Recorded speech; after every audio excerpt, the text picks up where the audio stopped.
সংখ্যালঘু সেই হিন্দু বৌদ্ধ খ্রিস্টান যে ধর্মের মানুষ তাদের উপর নিঃশব্দে আক্রমণ চালিয়ে আনা হচ্ছে। বাংলাদেশের সংবাদপত্রের অফিসগুলো দেশের সভ্যতা সংস্কৃতিকে এগিয়ে নিয়ে যায় যে সংবাদপত্র, সেই সংবাদপত্রের দপ্তরগুলোকে আগুনে জ্বালিয়ে ধরিয়ে দেওয়া হচ্ছে। বাংলাদেশের যে সংস্কৃতির পীঠস্থান, সংস্কৃতির যে পীঠস্থান সেখান থেকে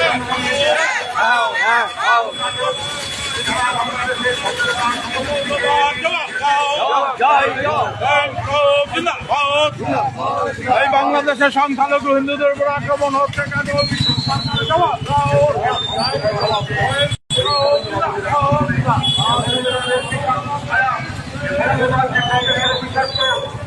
বাংলাদেশ